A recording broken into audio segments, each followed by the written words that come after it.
Kia ora tātou, ko Taranaki te manga, ko tongohoi te awa, ko hawara ahau, ko Frances Valintine toko ingoa.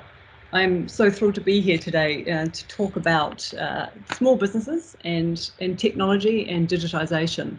So just to give you a bit of background, so I grew up in Hawara in Taranaki, and I ended up in technology at a pretty young age, and my whole career for the last 25 years has been built around digitisation of the economy, but focusing on the education piece. So I first joined education 25 years ago as sort of a maverick, because I was entering a time where organisations were becoming more digital, and it was at the beginning of the film industry where we started moving into digitisation.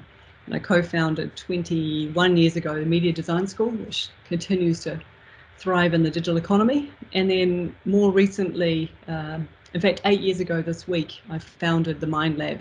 And since then, the Mind Lab has been instrumental in educating a whole raft of different communities. We started off with children. We had a lab initially here in Tamariki Makaurau, and then we moved to Te Rāwhiti in Gisborne, and then to Wellington and Christchurch. Over the next sort of 5 years after that, we taught over 250,000 children face-to-face in sessions to help them to digitise and understand what they could do with computers. And then a number of years ago, we moved into educating teachers. And so we worked across the entire country. And at one point in time, we had 24 locations, all based around a local school, where we then had local facilitators and teachers teaching teachers how to do digitisation in their classroom. And so far, in that time, when we continue on the journey, but we have taught over 6,000 teachers on a postgraduate program in digital and collaborative learning. And so it's been a pretty phenomenal. So it's 1 in 10 teachers in the whole country have been through our formal program. And then in the more recent years, we've diversified much more broadly into supporting business people who work and own businesses, but also within large and corporate organisations as well, through 2 entities, the Mind Lab, which is based here in Tamariki Makaurau, but also Tech Futures Lab, which is sort of the pointy end of technology, people who are working in large organisations around things like automation and AI, machine learning, etc. But Digital Boost is one of our absolute favourite programs. We kicked off 9 months ago with MB, or MIMBI, depending who you talk to, with the Ministry of Business Innovation and Employment. And the insight that MB had discovered over the first lockdown last year were small and medium enterprises who had digitised and had some pretty good digital tools were much more resilient to adversity with lockdowns and able to continue business in some form, because they had shared platforms, digital tools, autoresponders, the ability to still deliver and take e-commerce transactions. But the small and medium businesses who had not digitised were greatly impacted, were more likely to require wage subsidy, and since then, actually, unfortunately, quite a number of those have failed to continue because they just didn't have the ability to keep trading when things got really tough. So when we kicked off, we had already spent quite a few months working with the small and medium business economy on another program called Digital Skills for the Workplace. And we'd been teaching that fully online, and had given us, we started that pre-lockdown last year, so it was just coincidental we'd kicked that off. But over lockdown last year, we had hundreds of business owners work with us on a formal program and talk about what they were feeling, their fears and concerns about what was going on with their own businesses, the mental health considerations, and how concerned they were about how they'd get through lockdown and into the future. And then more importantly, about how could they build some tools in a lockdown situation that could help them to navigate kind of disruption.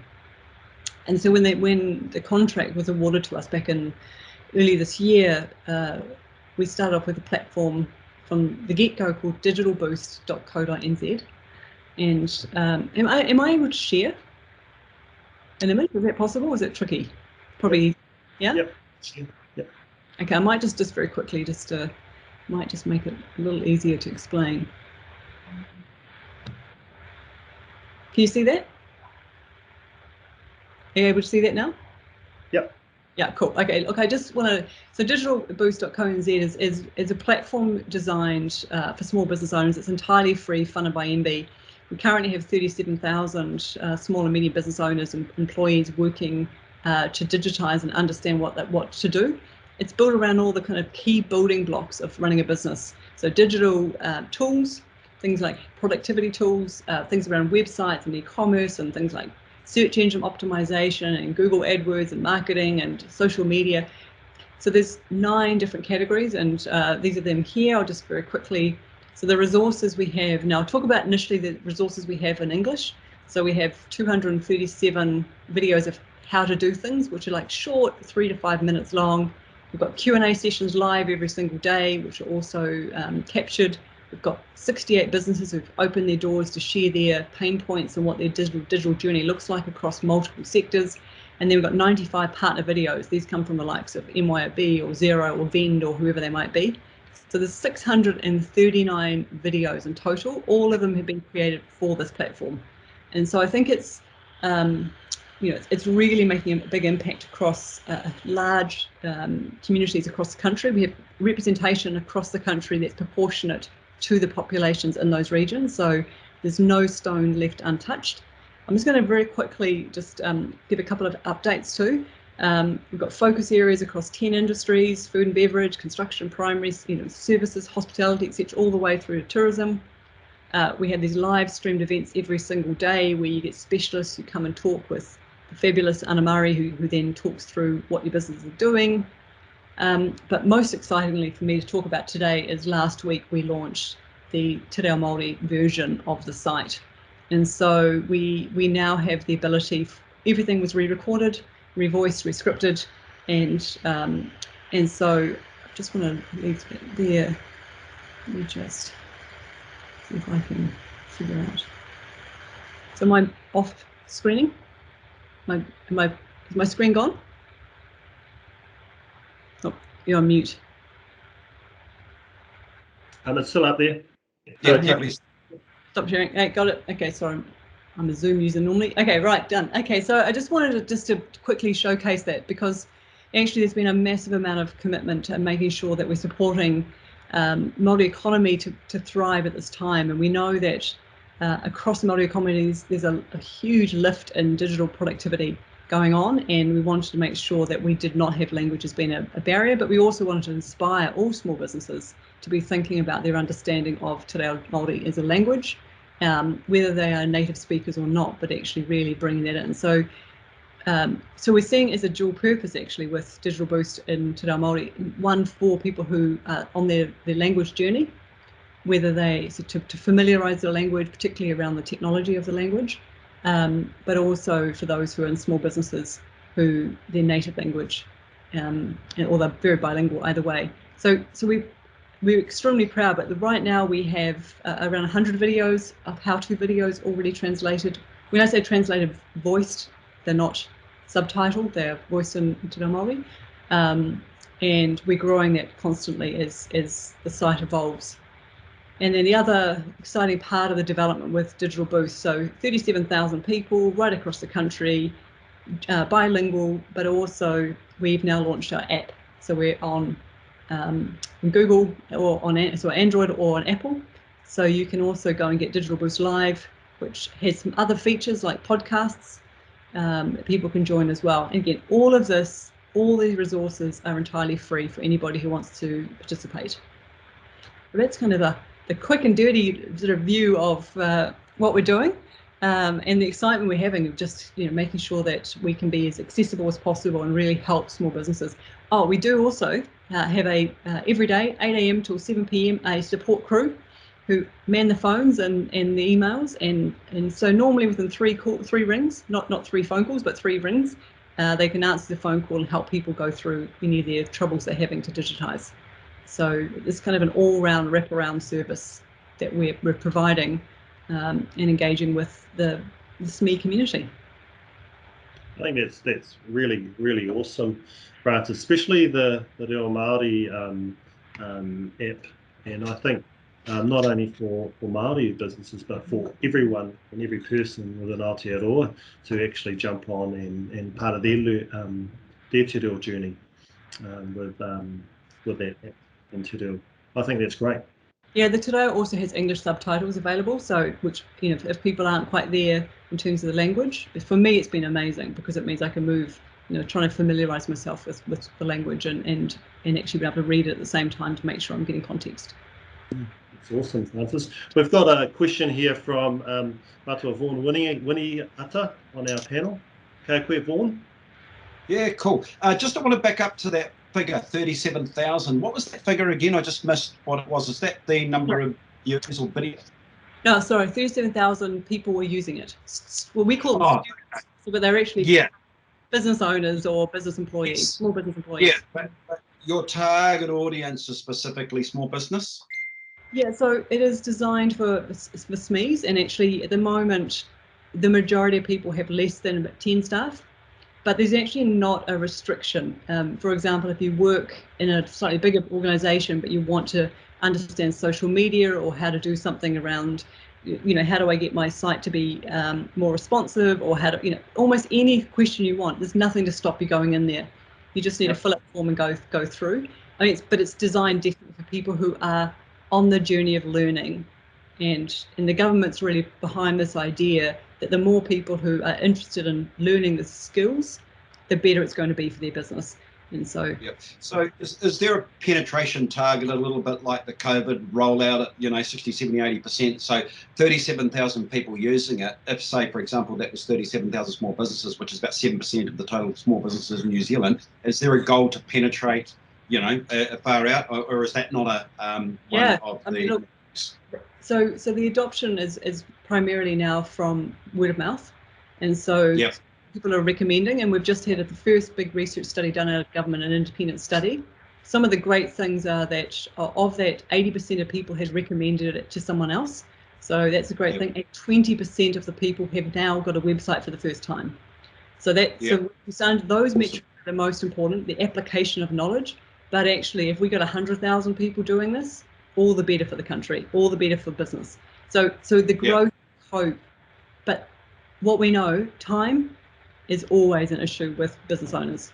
And actually, so it's trying to navigate, how do you get people saying, if I just carve out even 10 minutes a day, watch two videos, understand what needs to be done in just a couple of areas, that's a good start. You don't need to commit to saying, I'm going to do this and binge watch it like Netflix. You know, it can just be bite-sized pieces and work your way through it. So yeah, there's no set goal, but we would love, you know, if in a year's time we had 100,000 people using it, that would be an incredible success story. Yeah, Frances, just from my point of view, you notice the change from the first lockdown is how people are thinking about this. Are you seeing a step change again where the adoption is really taking on?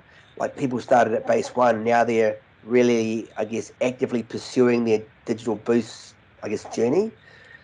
Yeah, so the research we got back last week is the first really in-depth research. Everything else is anecdotal. Like the people who ring our support desk, it gives us the best day-to-day visibility of what people are doing. So we've had people who started off saying, I built my e-commerce site now. Also, sorry, I built my website and suddenly they've got an e-commerce site. And now actually some of the greatest stories have been in this lockdown where people are saying, I'm so pleased I digitized in between lockdowns because now my orders just keep coming through and I'm actually sitting back going, this is awesome. My shop's closed, I'm still trading. So those stories are great, but actually we won't really see the big shift until we get sort of, you know, we're only, I think, 40, not even that, 35 weeks in. I suspect by the time we get to, you know, the beginning of next year, we'll have some really tangible data to be able to share back because it's constantly measured all the time on 3-month increments. So, you know, everybody wants to make sure everybody gets bang for their buck with government money, and we want to make sure too that the value is always there and it's reaching the most people and we're answering the questions that they're looking for. And we're also really open to when people say, hey, you're missing something. What about blah, blah, or how about this? Or my business is different than these ones. Can you show some more profile of businesses in my sector who are doing good stuff? What I love is the willingness for small businesses to share their war stories. Of saying, actually, we started here, we dipped our toes in a little bit, and then we didn't do much, but now we're really fully into this. We just are like, wow, this is so great. We're really starting to see the benefits and the return on investment from doing it. And do you think, I guess, that there's a point where no business can be without a digital platform or digital boost strategy? So if you look across the world, the digitization rate sped up by 8 years last year. So we basically moved in a year, 8 years into the future, and the e-commerce part of that was the biggest lift. So not only were more people shopping online, the number of businesses who fully digitized was the biggest growth year. So in some markets increased by 50%. So we are still in very low levels of digitization here because our economy is so underpinned by small and medium businesses. And roughly 50%, according to MB Data, have got a website. So for me, the very first hurdle is a hygiene test today is you have to be discoverable. Like if you can't be found on Google, you know, there are literally people today who are still saying that they put all their marketing budget into the yellow pages, the white pages. And when you're trying to explain it, the people are not, you know, the physical ones, I'm not talking about the online ones. And so getting people who perhaps have done the same thing for a long time and not appreciating how big the audience is and how discoverable if you are there on Google and you are ranking well and people can go to your website, that 80% of most businesses are now first discovered online. And so for me, it's a hygiene test. If you're in business, you're online, and you take up, you commit to the biggest possible online presence you can based upon your knowledge and your budget. But the very minimal is have a website that's highly functional, that is what we call mobile first or mobile responsive, which means most people will look at it on a mobile phone. Think about that as your shop front. Would you be proud of somebody standing outside your shop front and going, this is answering all I need to know about what your business is? What does your business do? What can I buy from you? What services do you provide? Is it safe and secure? Like, is it built in a way that it's a secure platform and it's got privacy statements and it's got all the things you'd expect? Things like having an address. If you have a website and you don't say where you trade from, even if you trade from your back room, you still need to have an address for people to trust you. And so sometimes it's the really basic things that people say, I've got an e-commerce site, but no one's ordering from me. And we say, but your site's not secure. It's sending an alert. And secondly, we don't know where you are. Which part of the country are you? Where in Aotearoa are you based? Because it says nothing at all. So how do we know we're going to have a follow-up? Or what happens if we don't hear back from you? Where will we find you? So building trust is so super important.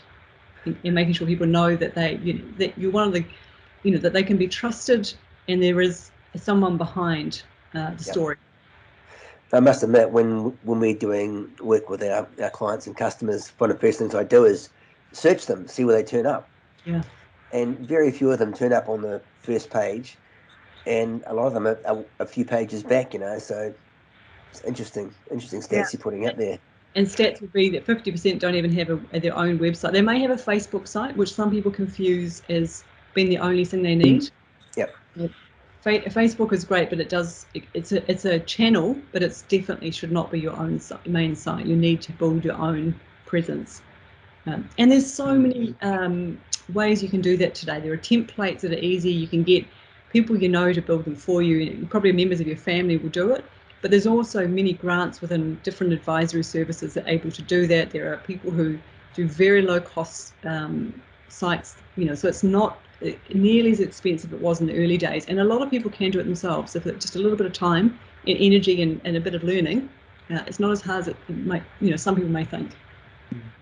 Kia ora, Frances. And for those who have just logged in, we're here having a portal with Frances Valintine, the CEO of the Mind Lab, and one of the main providers and the main provider for the digital boost.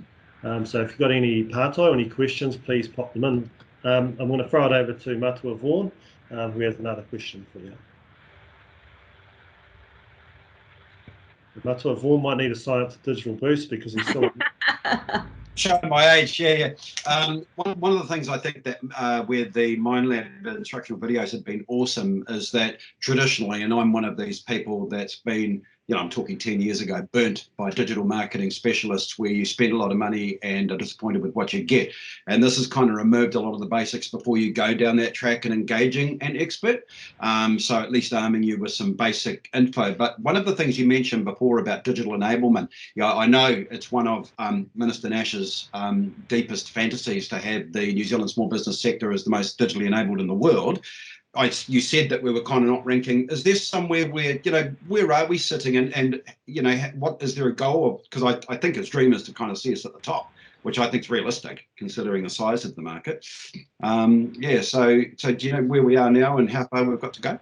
Yeah, look, I'll just answer the first question first. Around the story around you got burnt by digital marketing people early on, it's a really common story.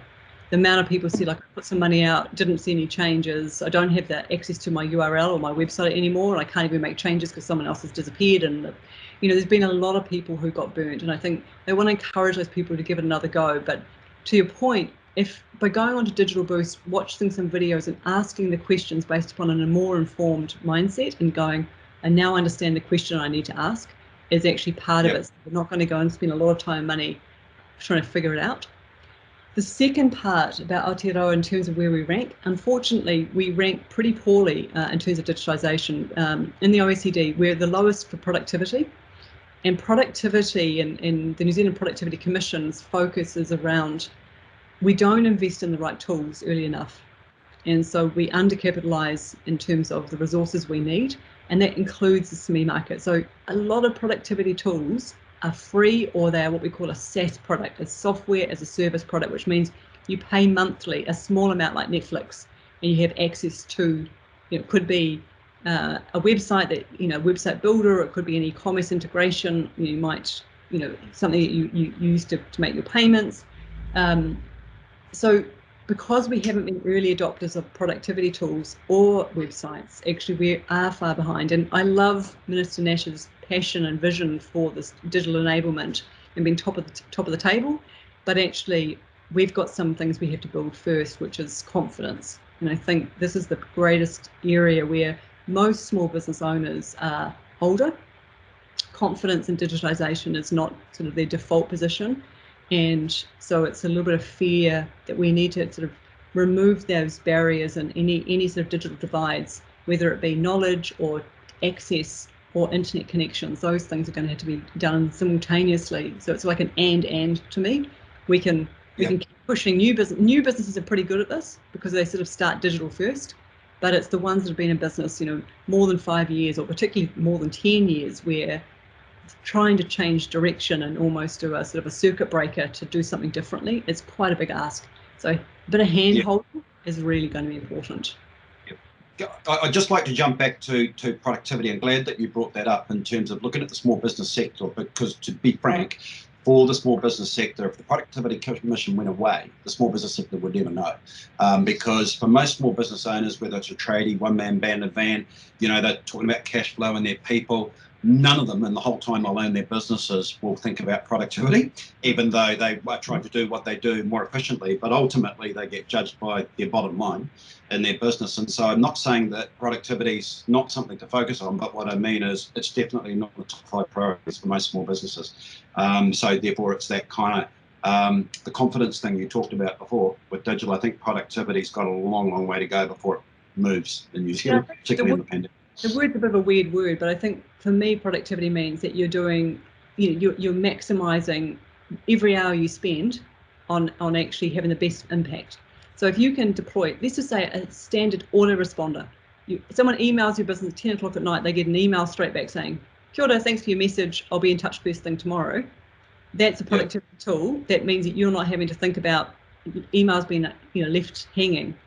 I yesterday had to go and order a plumber, so in lockdown, level 4, I had to go, broken tap, it was bursting kind of water coming out. I was like, I went straight to a small business site, found a guy or plumbing company that was working in level 4, and straight away he pushed me to a chatbot, and he went through and said, it was basically, what's the problem, where do you live, upload an image, blah, blah, blah, blah.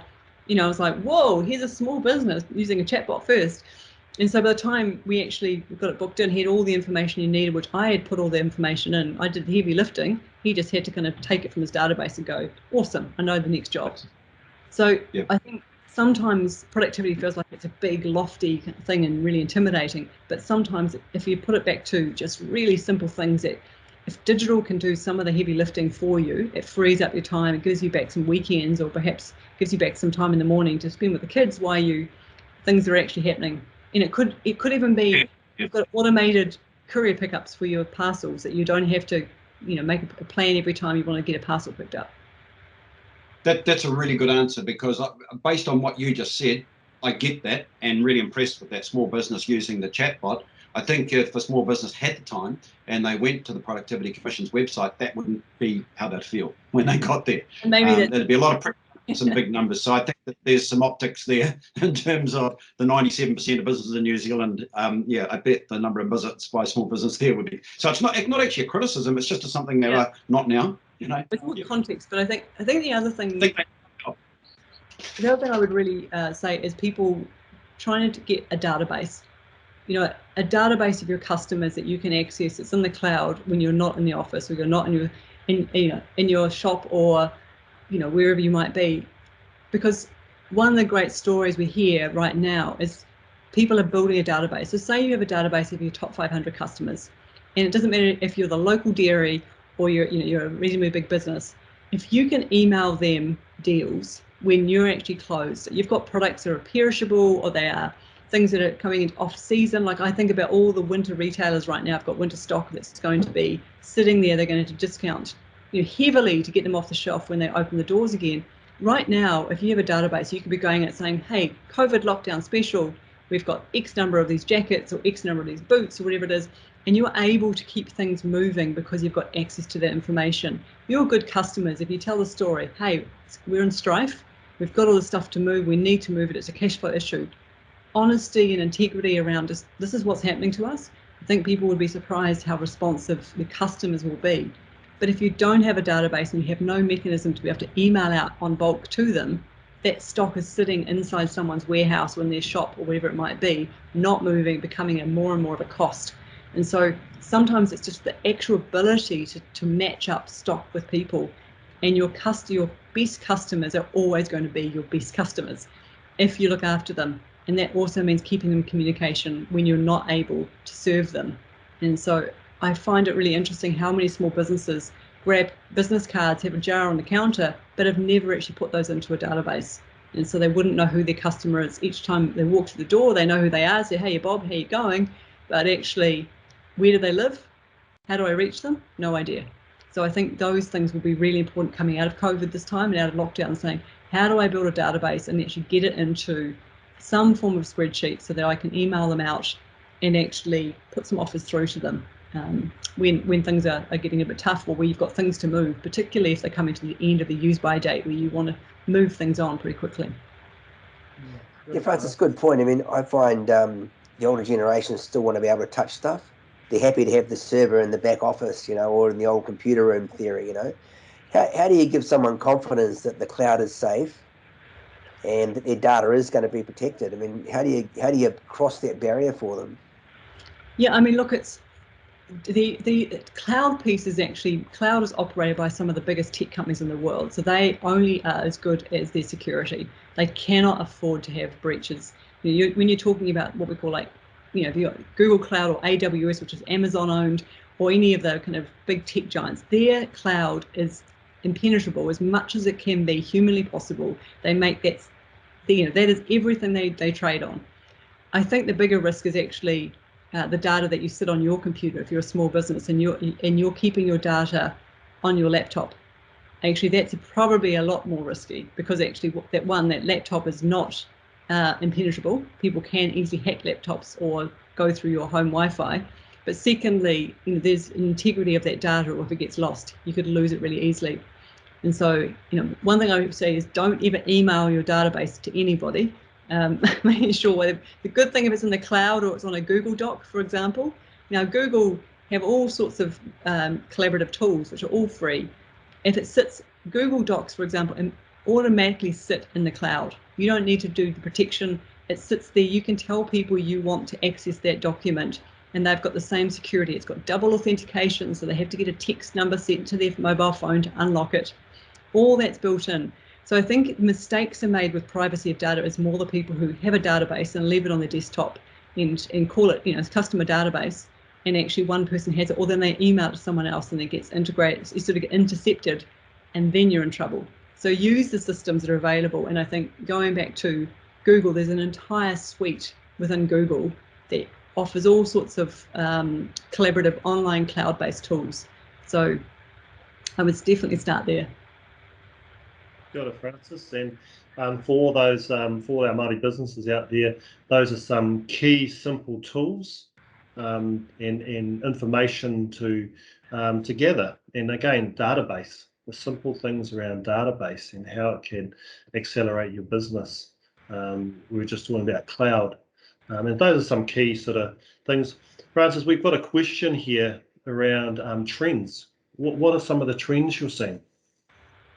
So basically, we're seeing the digitization of all processes. So if you think about education, how you probably some of you have got your kids and you're becoming a at-home teacher, learning, moving more online across all areas, retail more and more e-commerce based. We're having more business done in this format through video. The moves away from people going into physical shopping malls, going into physical spaces. So one, driven by risk around COVID, but two, just convenience as people move over. It's a bit like, if you remember the first time you went on Netflix and you go, whoa, why have I been watching scheduled television for the last 2 years where everyone was talking about Netflix? And suddenly the idea of watching one program at 7 o'clock at night, when it came on once a week, feels a bit silly. And so what's happened is COVID around the world has forced the digitization of people's behavior to change. And so now we're seeing into medical, for example, where people are having appointments with their doctor online, people are having with their physiotherapists and their counselors, and we're starting to see the shift online for almost every type of service, including business services and consultancies, and more that's going to happen. And I think we're going to spend more time in interrelation with others, and relationships will be about social interaction, and we'll get really good at the functional bits of being the fastest possible way to get the knowledge. So if you can have the conversation with your doctor online and save you going across town or across the city to get there, makes sense. So you've just bought yourself back an hour or two. And if you can do the same thing around, all other parts of the business. So if you can be the solution of how you get a delivery or how you get an order really simply, that people do not have to get in their car and go to a certain place to see it, then actually you're a big part of the future solution. So we should definitely see, as per the global trend, more services being rolled out online, let's say, including health practitioners and mental health practitioners, e-commerce retailers. People are showing video about what their problems are, and to my problem yesterday with the plumber, in the end I showed him, I got the camera on my phone and said, this is the problem, and he was like, kapai, I'm going to be onto it.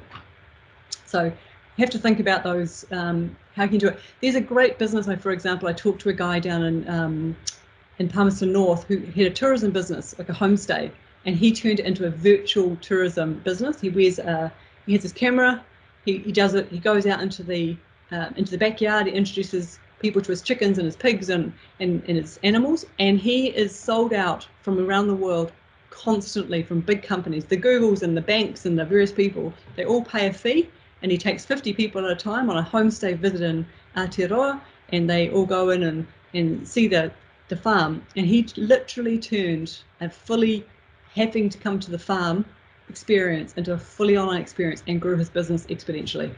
So, thinking really cleverly about what does your virtual business look like. That's awesome, Frances, and thanks for that insights. One thing, so we're here we want to really get some insights around Māori business as well. We had some sort of shining lights in the sector, such as Kale Panoho, come on last week and talk about I think it was Web 3.0 and all these other sort of acronyms I even haven't heard of. We had Tangaroa Walker jump on and talk about Farm for Life and his online hub and the content that he's creating there. What are some of the trends we're seeing with Māori businesses around digital? So I think we should think of businesses as opposed to tech businesses, digital businesses, but Māori businesses as a whole, I think have got a real opportunity to look at the digitization, or what we call tech-enabled business. If you think of agri-tech, it's a great example where I think we're starting to see some real strength in the Māori economy, taking the provision and thinking about what are the big levers of change right now. So there's a move towards organic sustainability, there's a move towards visibility of source, to regeneration. There's all these kind of key metrics and decisions that people are making around food produce and production, and saying, how do you tell that story? If you're a multi-innovator around production of food or fisheries or products or crafts, then actually how do you tell a story through digital channels? And start doing almost a reverse engineering, saying, if you're somebody and you're selling to the world and you're sitting wherever the end user might be, and let's just say they're sitting in Singapore, how do you reverse engineer from that person in Singapore telling a story about your beautiful craft that you've crafted, or the produce that you've come out of Kanuka, or your honey that you've got from Manuka, or whatever it might be? Is we now need to be thinking about the digital storytelling. And I think, so rather than looking at a specific example, I think within the Māori economy, there is no shortage of beautiful products, absolutely stunning products, which could only ever be made through a Te Ao Māori lens and are beautifully constructed. But we have a problem around distribution. And distribution today is digital. And it means it could be social media. You may be one TikTok channel away from reaching an audience you didn't know existed, or one Facebook campaign away, or one great search engine optimization around searchable words that people are looking for. All of them are to do with a digital storytelling, and actually the platforms need to connect the customer to the product.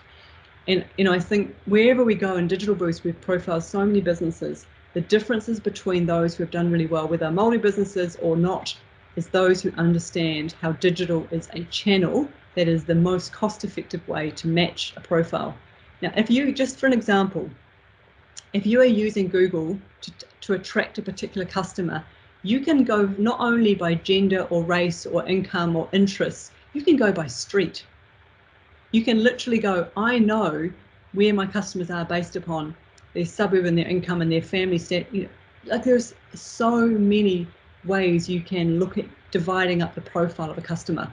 And so it's about understanding that, like talking to someone who gets what Google is and saying, okay, don't waste your money. Don't spend money on AdWords hitting everybody. Let's go really narrow, and who are the lowest hanging fruit in your ecosystem for your customers? And let's go straight to them and spend, for everyone who clicks, it might cost $5, but actually they're a customer. So, understanding how detailed the database segmentation can be is pretty phenomenal when we think about businesses. So I think take the beauty of Māori-led businesses and make them tech-enabled and tell that story and just focus on one channel at a time and see what works. Then you've got that end-to-end customer direct to the seller. No middleman, no intermediary, no one's clipping the ticket. It's straight between the relationship between two people. Thanks, Frances. And there you go for all our Māori SMEs out there. There's some good insights and some good gold there from Frances around being a tech-enabled business.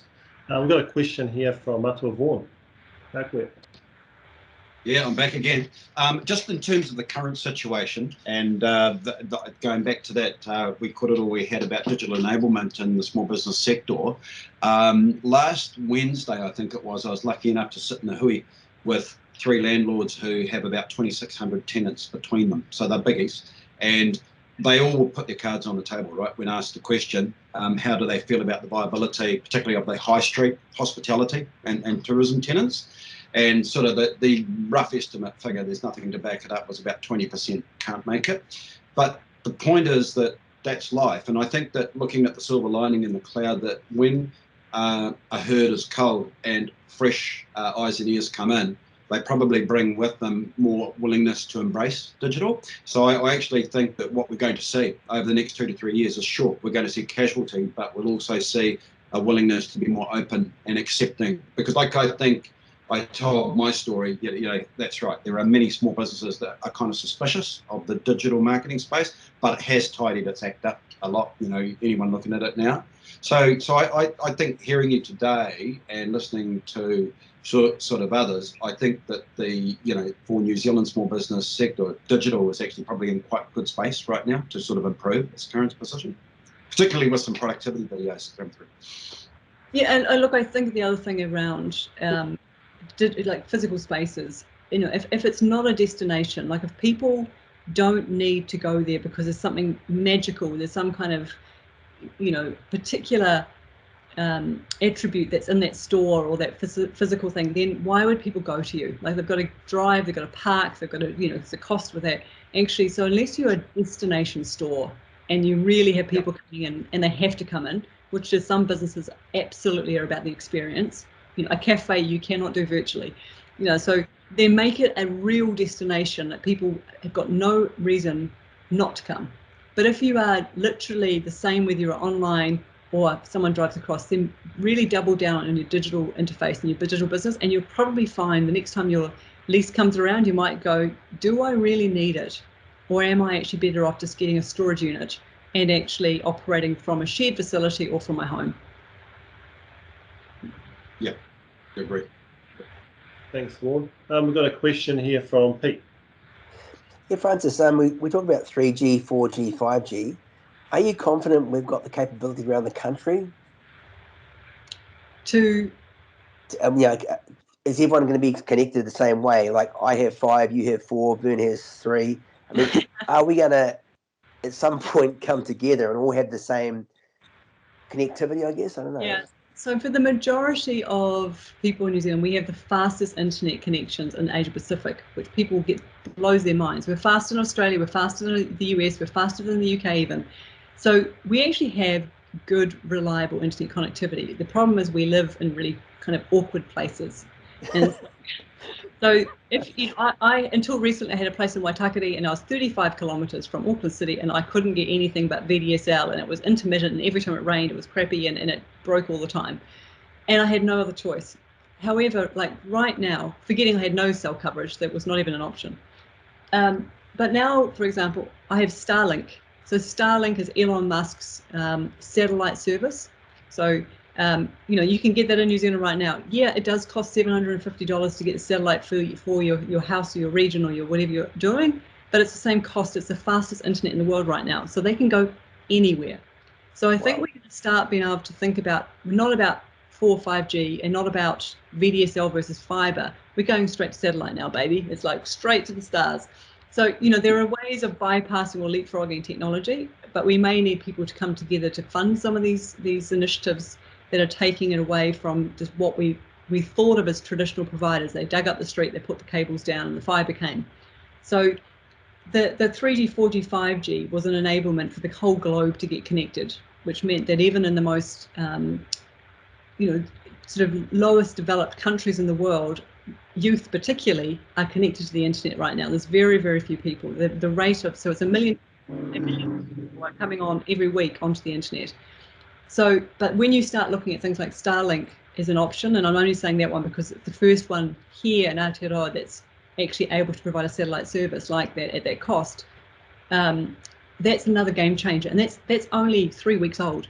That's a new, you know, like that's, I've literally got my satellite has arrived. I haven't even got it on my roof yet, but it's that new. So, you know, I think we are at a point where we have people saying they can't get connectivity. That will be backfilled pretty quickly by a reasonably small amount of investment for a game changer for a community. So I'm hoping that will be the last pockets of lack of connectivity. Then we have a device issue, which is one we also need to fill. Is you know, devices need to be contemporary. You can't have a 5-year-old device and expect it to behave like a device that was made in the last 2 years. So how do we make sure that people are on this journey of getting a better smartphone or you know, a slightly faster laptop? Because actually that does, again, it makes the job easier. You don't want to be doing things which are the old tools for a new world. And so the good thing is the cost of devices is coming down, unless you want the absolute flavor of the month. You know, if you want to be silly enough to go and buy the latest and greatest, that's your own thing. But for a mainstream average user, the cost is coming down all the time, and you can get some pretty good tech for a couple $100. So what you do, you know, my dad's a great retired guy. He's fantastic. He runs a small Airbnb off his property in Rotorua, but he runs on a beige box from his bedroom, and it literally is the oldest machine in it. And he gets so angry with it, and it's like nothing works. And I keep saying to him, but he won't shift his thinking. So I finally got him an iPad. I just got to get out of lockdown so I can deliver his iPad to him and go, hey, Dad, you can move into the real world. So, you know, we have to have the right tools as well. And I think some people get frustrated because the tools are not quite suitable anymore. Good point. Very good point. Exciting though. Exciting, very exciting. You muted, Ren. We've got a question here, Francis, from Pakihi. Is there one advising platform that works or performs better than another? Advising, I don't know. Like, I think there are so many, and if you're turning out business advice, I think it comes back to your community. Like, if almost every region, every council, every business association operates very differently. And so in some regions, it could be the business association has a whole lot of great advisory people in their area, and others it might be the chamber, in some places it might be, you know, an independent network. So I think it is about word of mouth reputation. You have to go and find the one that is right for you. And also there's a cost differential too. So depending on how much advice, but what I would say is any advice you're getting, make sure you're not paying for the first initial consultation, because until you get to know each other, you know, you have to like each other first. In fact, you probably have to love each other. If you want to start handing money over to someone, make sure they're not clipping the ticket the first time you sit down and have a cup of tea with them, because actually it is a relationship you need to build first, is with the person, and actually is your style and where you're on your journey, are you well matched or not? Sorry, Francis, the Paki just corrected the typo, advertising, not advising. Ah, advertising, sorry, right. So the question would be then, is there a best advertising? So advertising platform that works or performs better than another? Look, I think it's so dependent on what you're selling. Look, and there are, you know, are you looking for a global market? Are you looking for a local market? I mean, you need to be on Google. It goes without saying. You know, no particular reason why I can't avoid saying that. It's the most important from the search point of view. That would be a starting point. You can sell directly on Instagram today. You can sell directly. What I would say, if you really want to make a difference and cut through on Instagram or on Facebook, is use video. So don't do still images and say, hey, here's my range of honey products. Stand in front of it, talk about them, have people, you know, talking about how fabulous they are. Video cuts through everything right now. You know, some people sell entirely through YouTube and they do all of their publicity through it.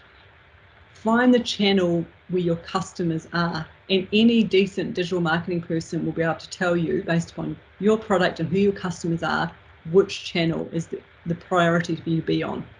And some, of course, are great. There are great marketplaces. The marketplaces like Choice, you know, and you can do it through process like that. If you start, you might start on Trade Me. You there's all sorts. You may go on Etsy and go global from the beginning, but or you know, find the way that reaches the customers where they are. And like I say, some people even sell on TikTok. So yeah, maybe not me, but Yeah, thanks, Francis. And there you go, whānau, for all our Māori businesses. Don't be shy and don't hide away from the camera. Put yourself in front there if you want to sell those products. So thanks for that advice, Francis. We've got a question from Vaughan. We've got about 5 minutes to go, so we'll open it up to a few more questions. But ka koe matua, Vaughan. I'll talk fast. So just going right back to 37,000 users and all the cool stuff that's out there, because I reckon your videos are friggin' awesome. I think that one area where the government could facilitate the small business sector is herd the cats. There's a lot of noise out there for small businesses in terms of what to do and here to go. And I think there needs to be like an overarching hub or facilitation. It doesn't replace anything that's there, but it's almost like every small business in New Zealand has that one phone number, that one email address, that one website that's a portal that's, because there are heaps of resources through the agencies and ministries for small business, but most small businesses wouldn't know where to start or stop. And so if there's some help you can give them in that respect, I think it would hugely help, you know, just the navigation across all of the cool stuff. Yeah, look, and I think Digital Boost potentially can be that we can do more and more add-ons. We can provide, you know, visibility of other services and things. You know, we're as broad and responsive as we need to be for the community. I think the hardest thing is every person we talk to is starting in a different place. Some people have a great website, been doing really well, but they've done no SEO, like search engine optimization, ever. And all they need is a bit of a nudge in one area. Some people are starting their first business. In fact, 33% of the people on Digital Boost are actually starting a side hustle, or they're starting a business for the first time. So they might be fully employed by a company, but they're doing a bit of a hustle on the side to kind of de-risk their future. And so they're like, hey, this is the first time I don't even know how to get how do I get a URL or a website address in the first place? So they're really at the beginning stage. So I think wherever you find services, it's really hard. It has to be searchable in a way that is meaningful, that they're not going to get delivered a whole lot of stuff that like, oh, that's not what I meant. How do I get the stuff I really need to know? But digital, through our support phone number, if anyone's got ideas, drop them a line. You know, we definitely have the ability to flex and do things differently and add new services and features or connectivity in terms of to match businesses to services. There's some phenomenal people out there helping small business, and I really want to make sure that they get exposure they deserve, because there's some people who are doing all sorts of things way beyond what their business asked them to do, because they really believe in small business. Awesome. Yeah, killed it. Good. Thanks, Frances. We've only got a couple of minutes left, so if there's no more questions from Pāki, that's okay. We're going to put this up on YouTube, and anyone can go and view and get some of those wise words and insights and start adapting those tools to their business. One final question from me, Frances, is how do we get more Māori businesses into digital technology, and how do we get more Māori businesses onto the Digital Boost? It's a good question. We don't actually know how many Māori businesses are on Digital Boost unless people have the NZBN number that's specifically for Māori businesses, which is quite new. So there isn't a question that we don't know that answer, which is hopefully something over time more Māori businesses will use a specific NZBN number.